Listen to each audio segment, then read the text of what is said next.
시청자 여러분 안녕하십니까? 한 주간의 뉴스를 더 깊이 있게 분석하는 전주 MBC 더체크 이몽진입니다. 먼저 이슈 체크에서는 더불어민주당의 무공천 속에 다자구도가 형성된 전주을 재선거 상황을 짚어보고요. 선거법 위반 혐의를 받고 있는 전현직 단체장들의 재판 결과, 그리고 자동차세 연납 혜택이 미미하다는 뉴스 체크해봅니다. 이어지는 이슈 토론에서는 올 1월부터 시행하고 있는 고향사랑 기부제가 지역 소멸 위기를 극복할 대안이 될 수 있을지, 안착을 위한 과제는 무엇인지 이야기 나눠보겠습니다. 먼저 한 주간의 이슈를 짚어봅니다. 홍민호 변호사와 함께합니다. 안녕하십니까? 네, 안녕하십니까? 네, 오는 4월 5일이죠. 전주울 재선거가 치러지는데, 이번에는 전국에서 실시되는 국회의원 재선거인 만큼, 유일한 국회의원 재선거인 만큼 관심이 큽니다. 현재 예비 후보 등록 사항은 어떻습니까? 네, 이상직 전 의원의 공직선거법 위반으로 인해서 의원직을 상실하면서 전주울 지역의 국회의원 재선거가 치러지게 됐습니다. 상당히 많은 지역 내 유력 인사들이 출마 의사를 밝혔는데요.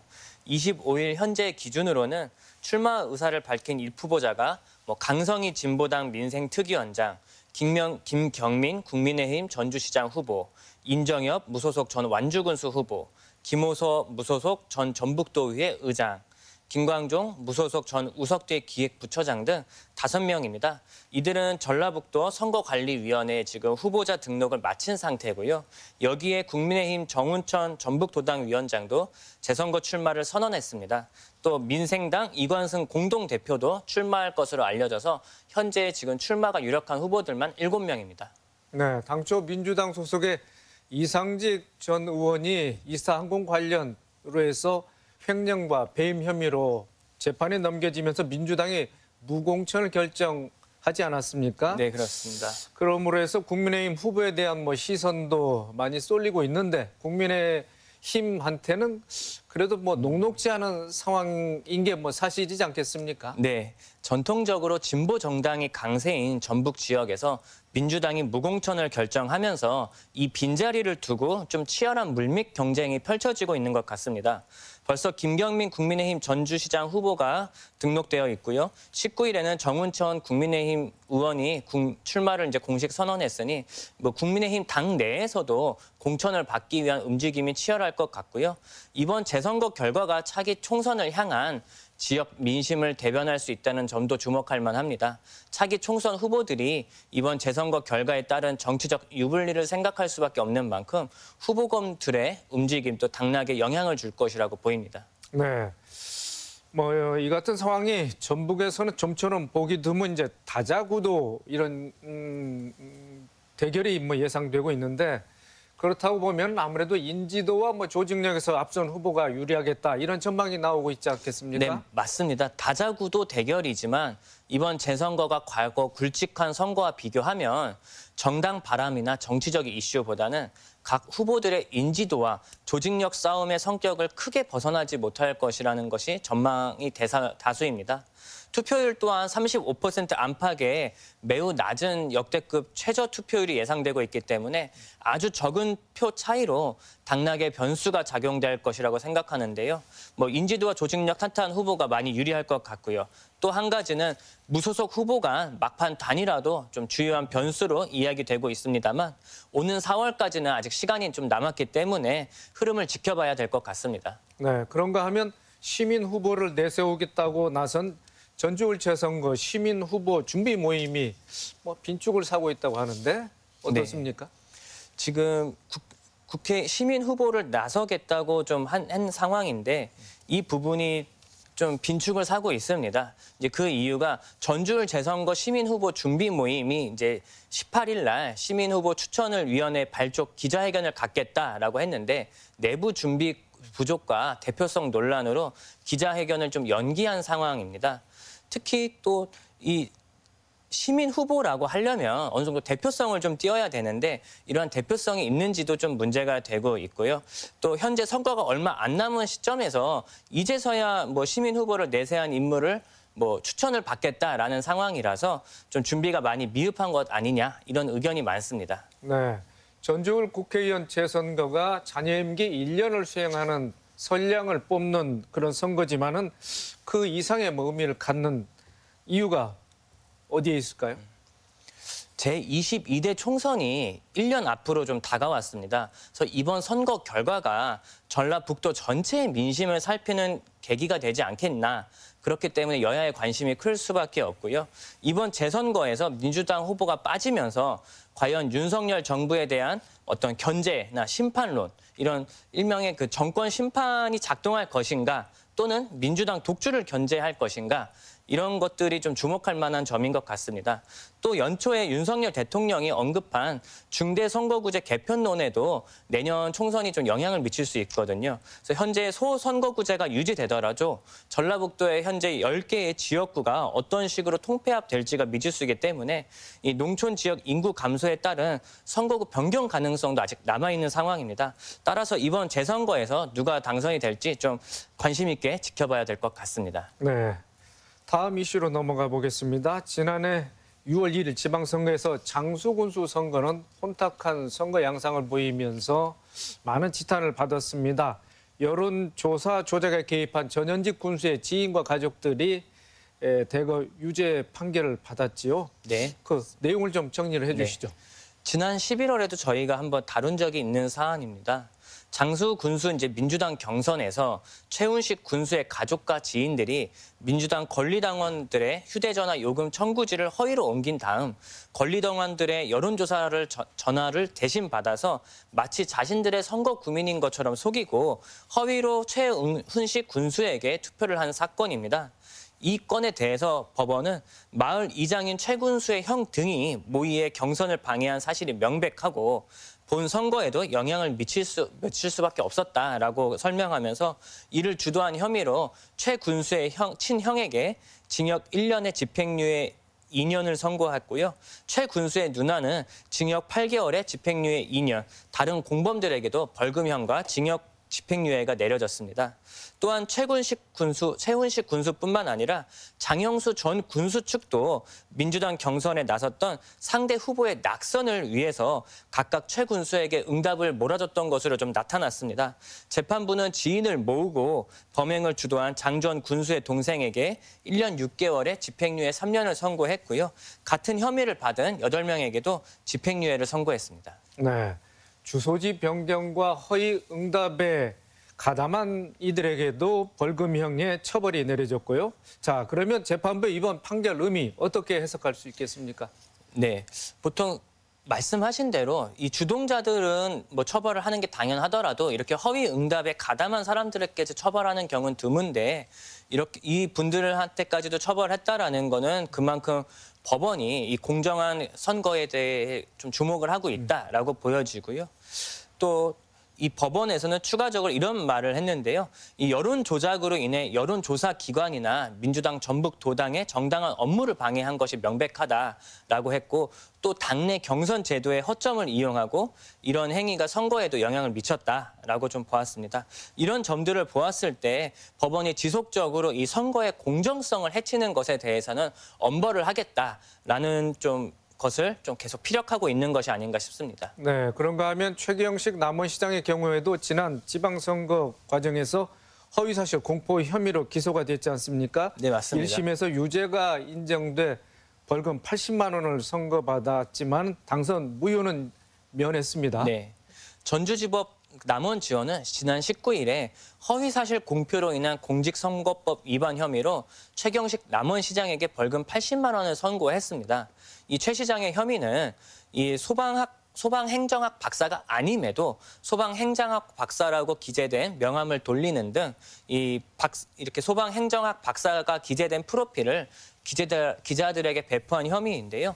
이 재판부는 소방행정학 박사가 아님에도 이렇게 표기를 한 것은 유권자들의 공정한 판단을 막으려는 행위를 저질러 그 죄질이 좋지 않다라고 하면서도 다만 피고인이 법리적으로 주장하는 것 이외에 2004년 이외에 근로기준법 위에 처벌을 받은 전력이 없다거나 또 사실관계를 인정하였다거나 또 이런 것들을 좀 양형에 참작해가지고 이 100만 원 이하의 80만 원 벌금형을 선고함으로써 이 군수 최경식 남원시장은 이 직위를 유지를 할 수 좀 있게 되었습니다. 네, 그런데 최 시장의 또 다른 혐의죠. 허위 학력 기재와 허위 이력을 공표한 혐의에 대해서는 검찰이 불기소 처분을 내렸습니다. 법적인 잣대가 흔들렸다 이런 논란도 있습니다만은. 네, 최 시장은 한양대 사회교육원을 학점이수를 통해 졸업을 했는데요. 그런데 자신의 학력에는 한양대학교 경영학사로 표기한 부분이 문제가 되었는데 이게 결국에는 불기소 처분을 받았습니다. 다만 그 과정에서 최 시장이 수사를 받으면서 남원 출신의 검찰 최고위직으로 근무하던 변호사를 선임을 했었습니다. 당초 법조계에서는 법리적으로는 이 한양대학교 경영학사라고 표기한 부분에 대해서 기소를 피하기 어려울 것이다라는 전망이 많았는데요. 이 남원 출신의 검찰 최고위직 변호사가 변론을 맡았기 때문에 불기소가 된 것 아니냐, 이른바 정관 예우가 있었던 것이 아니냐 이런 의혹이 있습니다. 저도 변호사로서 우리 사회 시스템이 발전하고 또 검찰 수사기관에서 공정한 업무 처리를 했을 것이라고 믿기에 정관 예우가 있었을 것이라고 생각하지는 않지만 이렇게 오해를 받을 수 있는 특정 변호사를 선임한 것 자체가 지방자치단체 수장으로서는 조금 부적절한 처사일 수도 있지 않느냐 이런 생각이 듭니다. 네, 남원을 비롯해서 군산, 익산, 정읍 등 4개 단체장과 전라북도 교육감이 현재 기소돼 있는 상태에서 재판 결과를 계속 지켜봐야 될 것 같습니다. 네, 오늘 마지막 이슈인데요. 1년치 자동차세를 한꺼번에 납부하면 할인을 받을 수 있는 제도가 현재 시행되고 있는데 작년까지만 해도 자동차세를 연납하면 10% 정도는 할인을 해줬었는데 이 할인율 폭이 줄었다면서요? 네. 지방세 납부용 모바일 어플인 위택스를 설치를 하면은 이 자동차세를 연납하라는 이 알람이 뜨는데요. 이게 뭐냐면 자동차세를 1월 안에 한 번에 내면 할인 혜택을 주는 건데 이것들이 이제 물론 세금을 국민들 입장에선 자동차세를 절감한다라는 그 긍정적인 면도 있지만 지방자치단체들 또한 연초에 지방세수를 확보한다는 장점이 있습니다. 그런데 지금까지는 연 9%에서 10% 사이의 연납 할인율이 적용되었었는데요. 올해부터는 1월에 세금을 납부를 해도 연 6, 7%밖에 그 세금이 절약되지 않는다. 이런 것이 이제 알려져서 논란입니다. 해가 갈수록 2%포인트씩 할인율이 줄어드는데 왜 그렇습니까? 네, 일단 할인율이 줄어든 것은 정부가 지방세법 시행령을 변경했기 때문입니다. 말씀하신 대로 내후년부터는 연납 할인율이 최저는 2%대까지 축소될 예정입니다. 이 정부에서 하는 말은 지금 저금리 시대이기 때문에 이를 반영해서 할인율을 깎았다 이렇게 설명을 좀 했는데요. 이 정책이 만들어진 것은 2020년이나 그 이전에 아마 기획이 된 것 같습니다. 근데 현재는 지금 고금리 시대이기 때문에 이 정부의 설명이 좀 많이 빈축을 사고 있고 제가 봐도 좀 설득력은 없는 것 같습니다. 네, 소비자들뿐 아니라 지방세를 징수하는 지자체들도 우려를 나타내고 있는 상황에서 행정안전부가 자동차세 할인율을 조정해야 할지 검토해 보겠다 이렇게 밝히기도 했다고 합니다. 현재 공공요금도 오르는 데다가 각종 세금이 인상되는 그런 추세이지 않겠습니까? 네. 자동차세 할인을 받을 수 있는 방법이 있다면 어떤 것이 있겠습니까? 네, 자동차세가 1월에 연납을 하면 가장 할인율이 높긴 합니다. 하지만 3월과 2월, 9월에도 자동차세를 미리 내면은 할인 혜택이 있기 때문에 만약 1월에 연납을 못하신 분들은 3월, 6월, 9월에 연납을 하셔도 좋을 것 같고요. 자동차세를 카드로도 납부가 가능하다. 또 이런 점이 있습니다. 또 하나는 3개월까지 이 카드로 납부를 했을 때 3개월까지는 무이자가 되고요. 6개월 이상은 부분 무이자가 가능합니다. 또 신용카드 회사에서 세금 납부에 따른 포인트나 할인 쿠폰 등이 있기 때문에 이런 점을 좀 활용하셔도 좋을 것 같습니다. 네, 알겠습니다. 홍민호 변호사, 오늘 수고하셨습니다. 네, 감사합니다.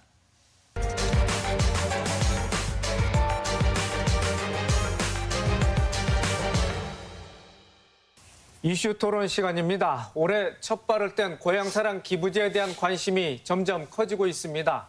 유명 가수나 배우뿐 아니라 청년 사업가 등 각계각층에서 활동하고 있는 출향인들이 따뜻한 마음을 전하고 있는데요.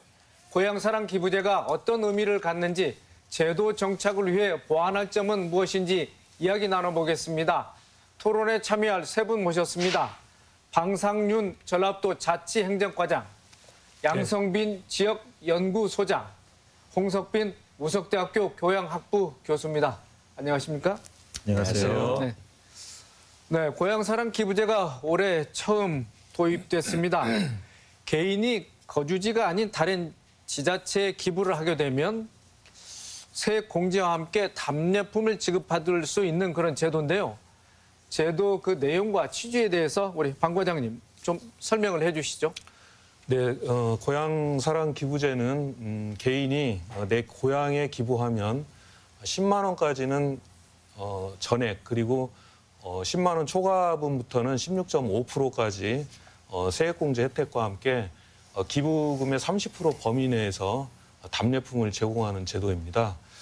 지난 2021년도에 고향사랑 기부금에 관한 법률이 제정되었고, 이 법은 그래서 고향에 대한 건전한 기부 문화를 조성하고 또 부족한 지방 재정을 확충함으로써 지역경제를 활성화시키고 궁극적으로는 국가 균형 발전에 이바지함을 목적으로 작년 시행 준비를 거쳐서 올해 1월 1일부터 시행된 제도입니다. 좀 더 구체적으로 말씀드리면 개인이 500만 원 한도 내에서 기부가 가능합니다. 그리고 법인은 또 기부를 할 수 없습니다. 또 하나 특징적인 게 내가 사는 주소지에는 기부할 수가 없도록 돼 있습니다. 가령 예를 들면 전주 시민이라면 전라북도 도청과 또 전주시청에는 기부할 수가 없고요. 바꿔 말하면 이 주소지를 제외한 나머지 전국 다른 지자체에는 얼마든지 기부가 가능하도록 돼 있는 제도입니다. 네. 네. 양성빈 소장님. 네. 뭐 지금과 같은 형태의 고향사랑 기부제를 전국 최초로 제안했다고 그렇게 들었습니다. 네네. 어떻게 제안하게 되셨습니까? 지금 뭐 전라북도 그 시군들, 특히 먼저 제가 살고 있는 고향 같은 경우도 1970년대 같은 경우는 거의 한 8만 명에 육박하는 그런 인구가 있었는데 지금은 이제 2만 명을 조금 상회하는 이제 그 정도 선이거든요. 그래서 이 지방 소멸되어가는 이제 정치를 시작하면서 지방 소멸되어가는 우리 지역을 어떻게 살려낼 거에 대한 이제 고민을 하다가 그 고향세라는 걸 접하게 되죠. 일본이 2008년부터 시행했던 그런 제도인데 뭐 이게 제가 처음으로 뭐 없는 제도를 새롭게 뭐 만들어낸 건 아니고요. 2007년에 그 문국현 창조한국당 후보가 대선 공약으로 이렇게 채택을 했었고 18대에도 얘기가 나왔었지만 사실은 기존의 제도들을 그냥 그대로 이렇게 가지고 오다 보니 그때는 이제 흥행이 안 됐다고 얘기를 해야 될까요? 그러면서 이제 제가 이 관심을 가지고 공부를 하다가 우리나라 실정에 맞는 그런 좀 제도를 좀 제안을 해보자라고 하면서 이제 설문조사도 하고 하다 보니까 고향세가 또 다른 세금 같은 그런 어감을 가지고 있다. 이제 설문조사를 응해 주신 분들이. 그래서 고향세라는 이름을 좀 버리고 이거에 걸맞는 이름을 좀 붙여보자라고 해서 제안을 했던 게 이제 고향 기부제가 된 거고 이제 그게 최초가 됐던 거였죠. 그래서 뭐 엄밀히 말하면 최초라고 얘기하긴 못하지만 이 제도가 시행되는데 분명히 역할은 했다. 그렇게 말씀드리고 싶습니다. 네. 예, 알겠습니다.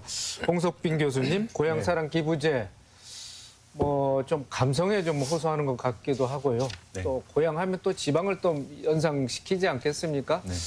그렇다면 고향사랑 기부제가 도입된 그 배경 어떻게 말씀하실 수 있겠습니까? 네, 양 소장님 좀 전에 잠깐 설명해 주셨지만 시작은 그렇게 됐고 우리나라 같은 경우에는 2007년도에 처음 얘기가 나왔지만 실제 본격화된 거는 그 이후에 국회를 거치면서 2021년도 재작년에 10월에 이제 국회 본회의를 통과하면서 법제화가 됐습니다. 예. 법제화된 이후에 이제 시행은 올해인 2023년 1월 1일부터 지금 시행이 되고 있고요. 도입 배경은 한마디로 지역 소멸 위기에 대해서 어떻게 지방이 이 문제를 돌파할 것이냐라는 강구책을 고민하다가 도입됐다고 보겠습니다. 실제 우리나라 243개 전국 지방자치단체 중에서 많은 수의, 특히나 우리 전라북도 같은 경우에는 14개 시군 중에 전주를 제외한 나머지 13개 시군이 지역소멸 위기 자치단체로 분류가 되어 있는데요. 이런 자치단체들의 재정난을 타개하고 새로운 경제도약의 계기를 삼고자 이러한 제도가 도입됐다고 말씀드릴 수 있겠습니다. 네. 네, 양성빈 소장님, 과거 도의원도 역임하셨고, 고향사랑 기부제 도입을 위해서 많은 이제 역할과 또 공을 가지신 걸로 이렇게 들었습니다만은 그만큼 절실하게 생각했던 이유는 어디에 있었습니까? 실제로 우리나라 그 국세 대 지방세 비율을 보면 국가가 거의 80%를 점하고 있습니다. 그래서 2할 자치라고 우리가 보통 표현을 하거든요. 네.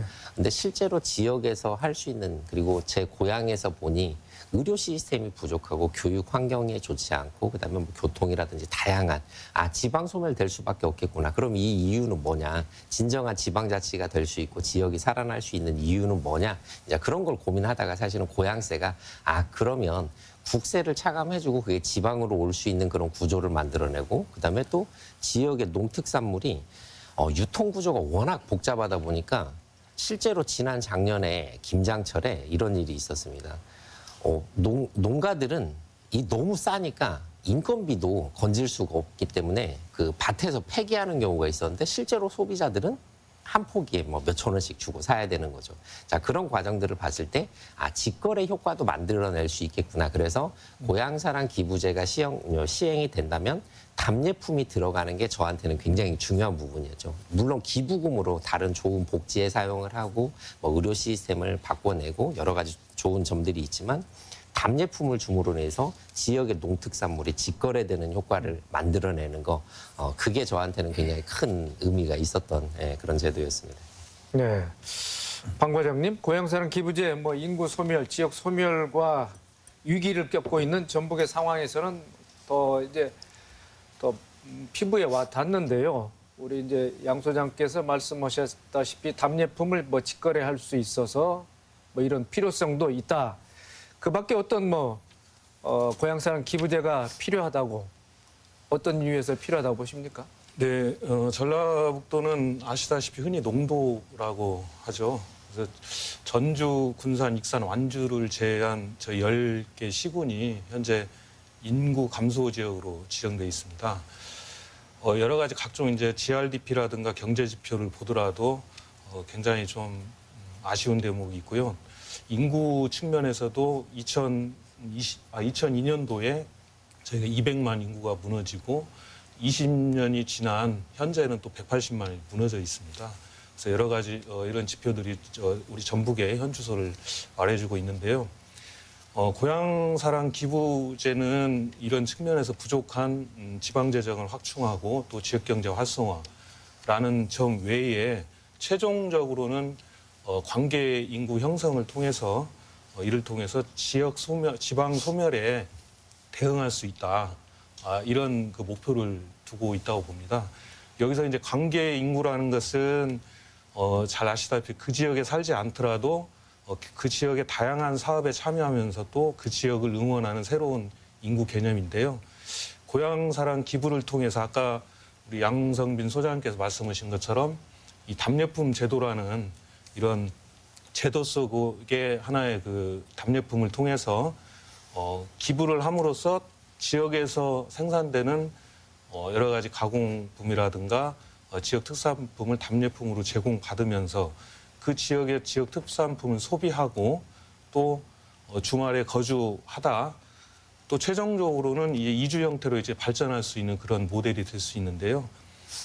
그런 측면에서 이런 고향사랑 기부를 통해서 어떤 지역에 대한 관심이 커지고 또 그 폭넓은 관계 인구 형성을 통해서 향후에 이주 인구가 증가하게 된다면 우리 도내의 이런 인구 감소 지역의 새로운 어떤 활력의 또 부활의 새로운 기회가 되지 않을까 그런 생각을 해봅니다. 네, 고향사랑 기부제가 지역 소멸 위기에 대응할 수 있는 그런 필요성, 당위성에 대해서 방 과장께서 말씀을 해주셨는데, 그러면 홍 교수님, 고향사랑 기부제 이 밖에 어떤 기대 효과가 있다고 보십니까? 그래?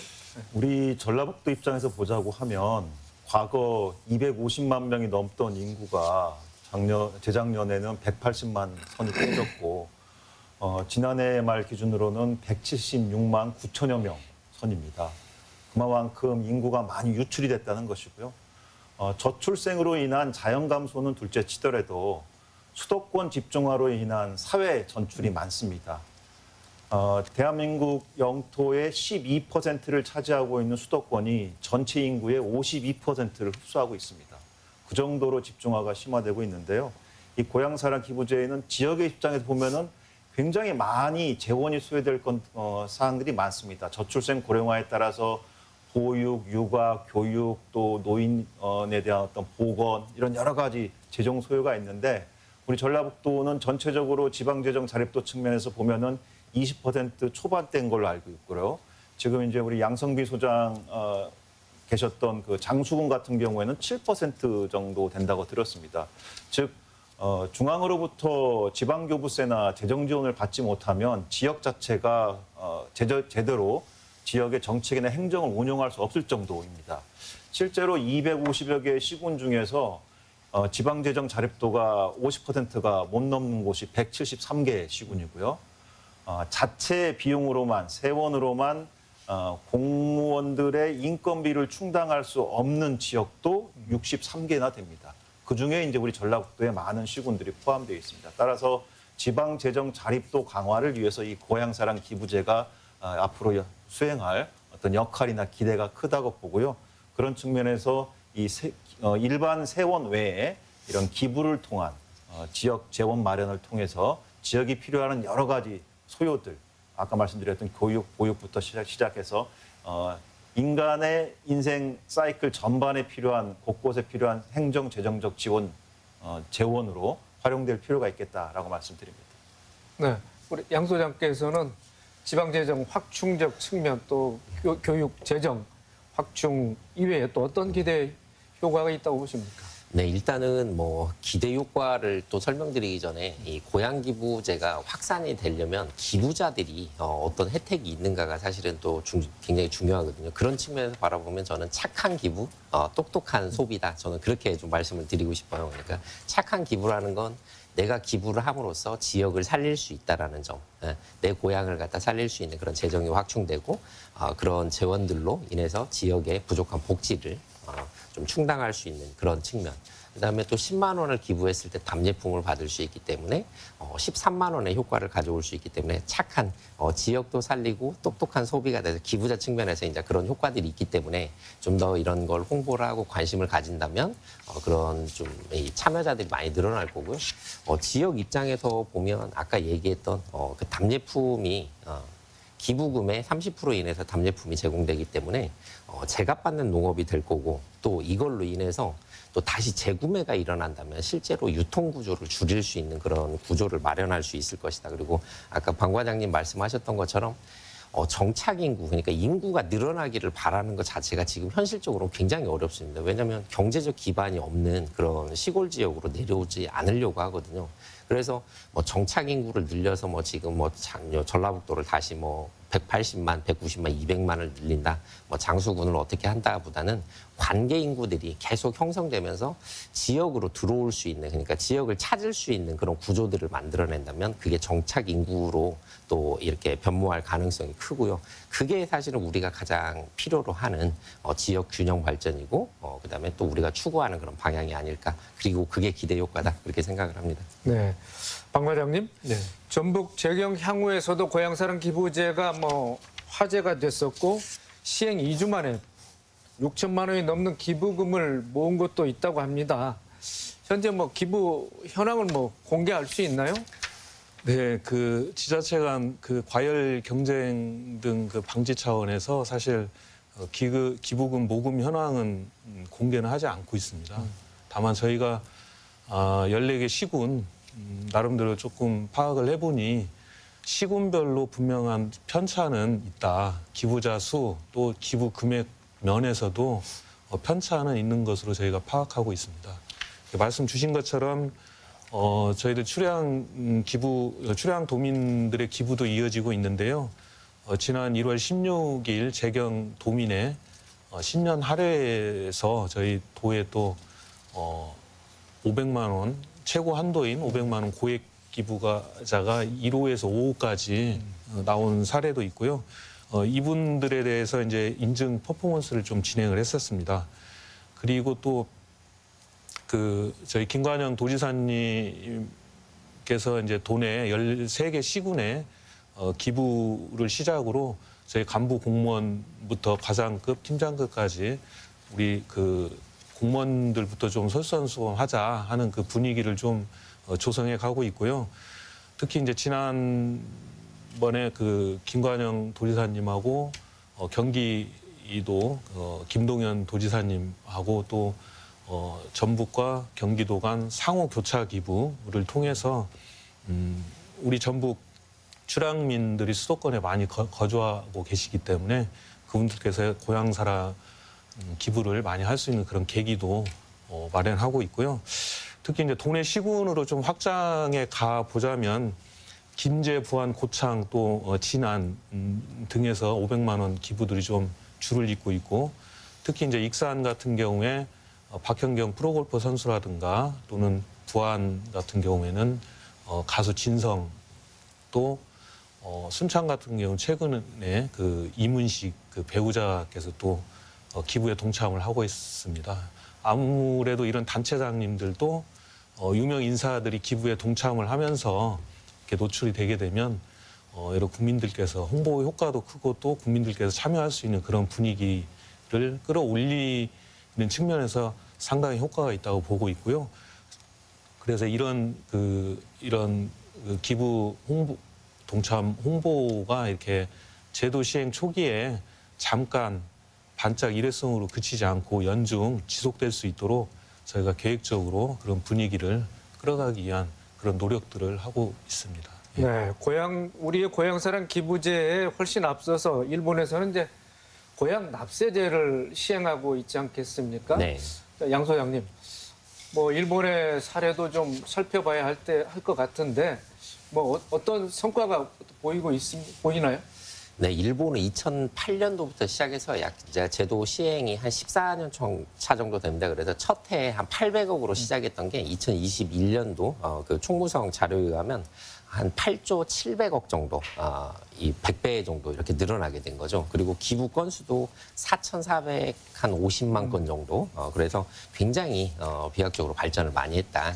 그래서 그 발전한 그런 것들을 갖다가 보면 이제 이게 제대로 자리를 잡고 있는데 그러면 그게 뭐 답례품만으로 그렇게 됐느냐? 또 이제 그런 걸 좀 따져봐야 되잖아요. 그래서 뭐 좀 일본의 답례품 수는 뭐 또 몇 가지고 이런 걸 좀 저도 이제 공부를 좀 해봤거든요. 근데 거의 한 18,500건 정도 답례품이 있더라고요. 일본 자체적으로.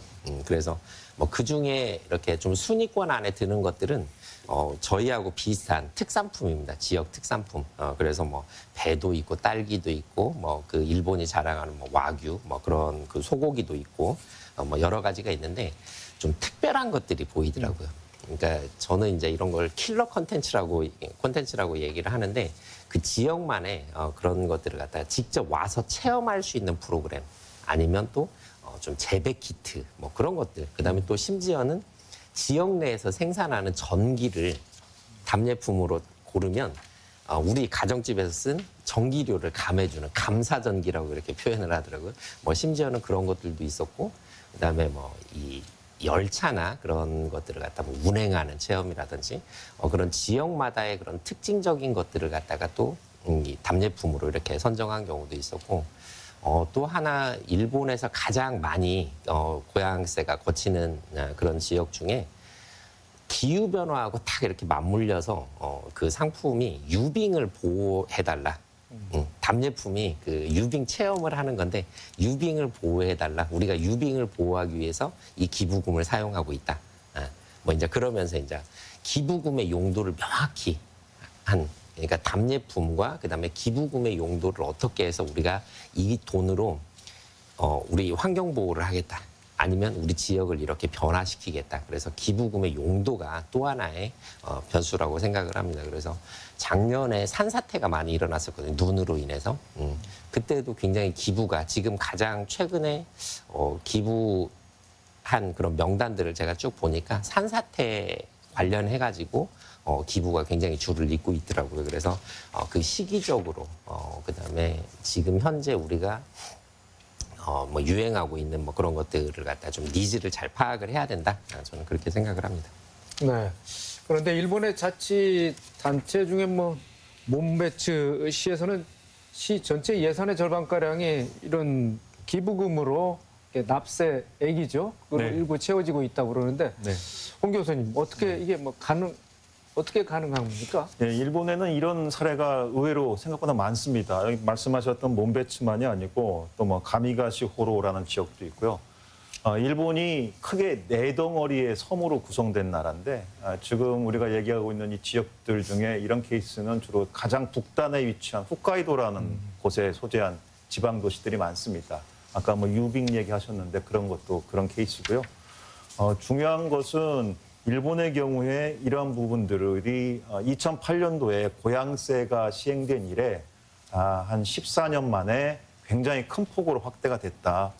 일본 전체 인구 중에 7, 8명 중에 1명이 고양세 납세에 참여합니다.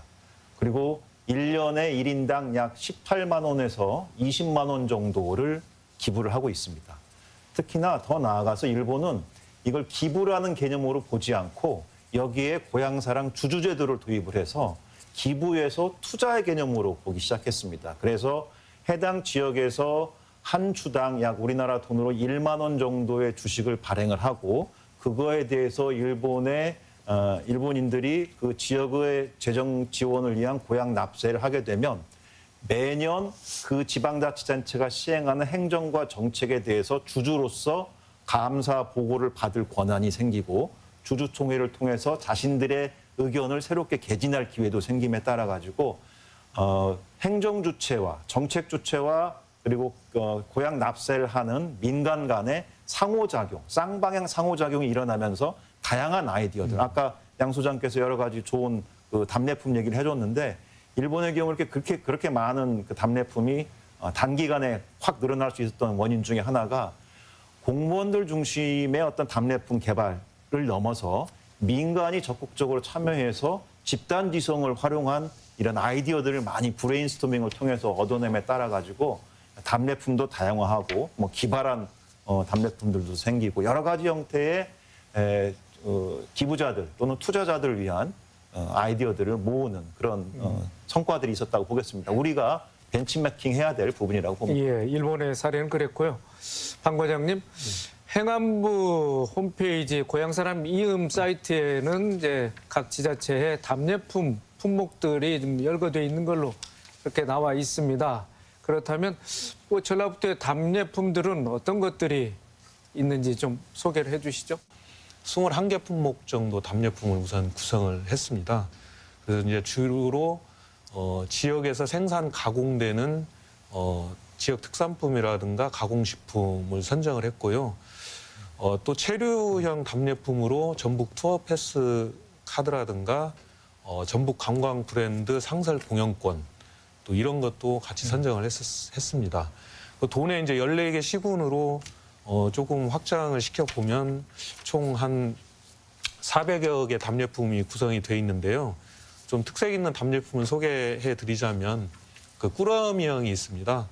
전라북도 친환경 농산물 가공 식품을 가지고 여러 가지 종류로 이제 꾸러미를 만들어서 제공하는 답례품도 좀 구성을 했고요. 또 체험 관광형이라고 해서 아까 말씀드린 전북 투어패스 카드라든가 또 무주군 반딧불이 신비탐사 이용권이라는 거 있습니다. 그리고 부안군 청자박물관이 있는데요. 여기서 도예 체험할 수 있는 그 도예 체험권. 그리고 긴제시의 모악산 캠핑파크가 있는데요. 여기를 이용할 수 있는 이용권까지 해서 체험 관광형도 답례품 구성을 했고요.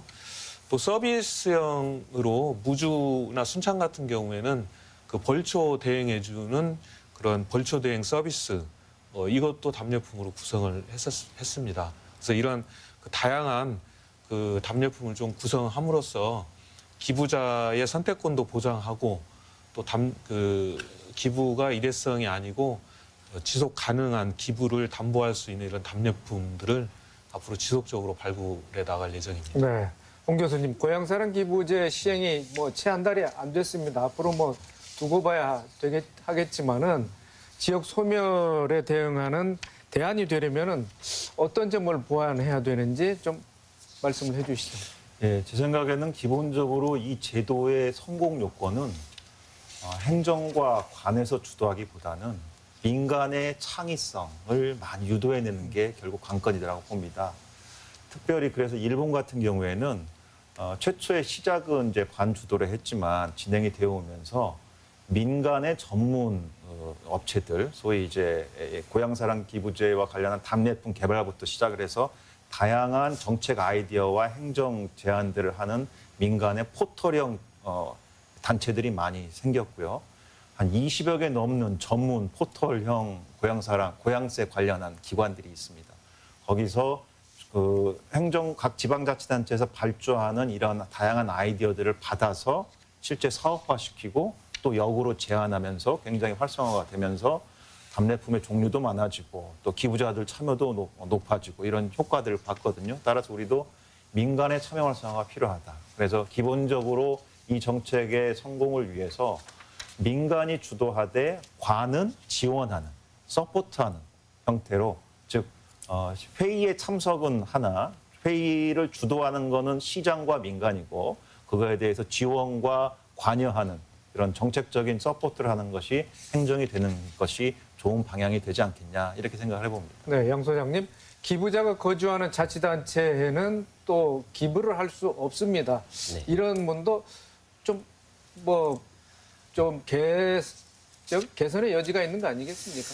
네, 이게 법 개정이 좀 필요한 부분이라고 생각을 합니다. 이게 이 법인이, 저는 그러니까 내 주소지에 기부를 하지 못하게 막은 게 법인이 기부를 못하게 하는 그런 과정과 거의 비슷하다고 생각을 하거든요. 이걸 준조세나 그런 형태로 그리고 또 직접적으로 지방자치단체 그 공무원이나 아니면 단체장들과 연결이 돼 있기 때문에 사실은 법인은 못하게 했다. 이제 그런 게 사실은 이유였습니다. 하지만 법 5조에서 분명하게 그걸 갖다가 누구든지 관계가 있으면 못하게 이미 막아놨기 때문에 사실은 법인도 대상으로 포함을 시켜야 되지만 진짜 정작 중요한 내 고향에 내지 못하는 그런 상황들이 생기거든요. 저도 한참 고민을 하고 있습니다. 그래서 내가 살고 있는 장소에 안 낸다면 나는 그럼 과연 어디에다 낼까에 대한 그런 고민이 있을 만큼 이 제도는 분명히 좀 바뀌어야 된다라고 저는 생각을 합니다. 네, 알겠습니다. 토론을 마칠 시간이 거의 다 된 것 같습니다. 고향사랑 기부제 그 의미와 그 과제에 대해서 짚어봤는데 못다 하신 말씀이나 또 강조하고 싶은 부분 있으면 마무리 말씀 듣고 이 시간 마치도록 하겠습니다. 먼저 방 과장님. 이 제도 속에 답례품이라는 제도와 또 이 기부금을 내가 낸 돈이 어디에 어떻게 쓰이는지 이 사업을 발굴하는 게 아주 중요하다고 봅니다. 그래서 답례품을 통해서 여러 가지 지역에서 소비되는 답례품이 많이 있지만 비단 택배 배송을 통해서 소비하고 끝나는 게 아니고 지역에 와서 소비하면서 다른 지역 경제에 영향을 미치는 그런 선순환 구조를 구축하는 그런 방안들도 여러 가지 좀 고민을 하고 있고요. 또 하나는 이제 기부자와 또 이 돈의 쓰임의 연결고리 형성이 중요하다. 그래서 내가 기부한 돈이 정말 소중하게 어떻게 쓰이고 있구나 하는 평가와 함께 지속적인 기부 의사를 유도할 수 있는 그런 사업들을 앞으로 장기적으로 고민하고 개발해 나가도록 그렇게 하겠습니다. 네, 양 소장님. 네, 과장님 좋은 말씀 다 해주셨기 때문에 근데 실제로 고향세가 일본에서는 가장 많이 모금을 한 지자체와 가장 적은 지자체가 12,000배가량 차이가 납니다. 그게 어마어마한 차이인 거죠.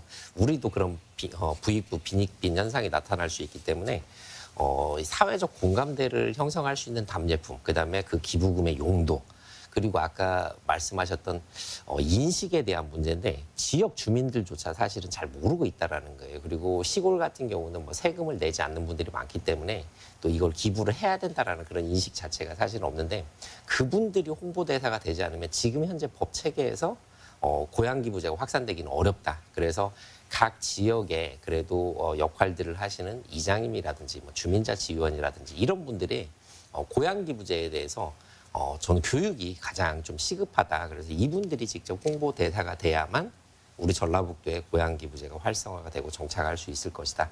그게 지역 발전에 역할을 할 수 있을 것이다. 그렇게 생각을 합니다. 네, 홍 교수님.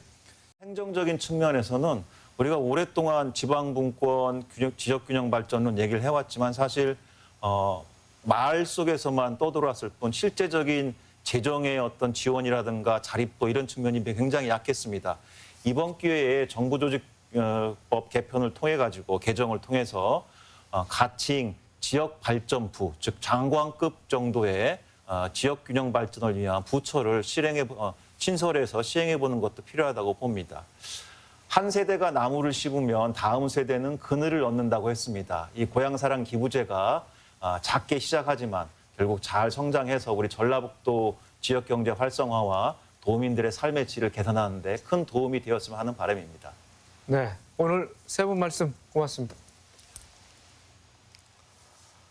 고향사랑 기부금은 앞으로 취약계층 지원과 지역 공동체 활성화 등에 쓰일 예정입니다. 그러기에 고향을 사랑하는 이들에게 자부심을 갖게 하고 지역 경제에는 활력을 불어넣을 수 있을지 관심이 모아지고 있습니다. 고향사랑 기부제가 지역을 살리는 마중물이 되길 기대합니다. 더 체크 오늘 순서 여기서 마칩니다. 시청해주신 여러분 고맙습니다.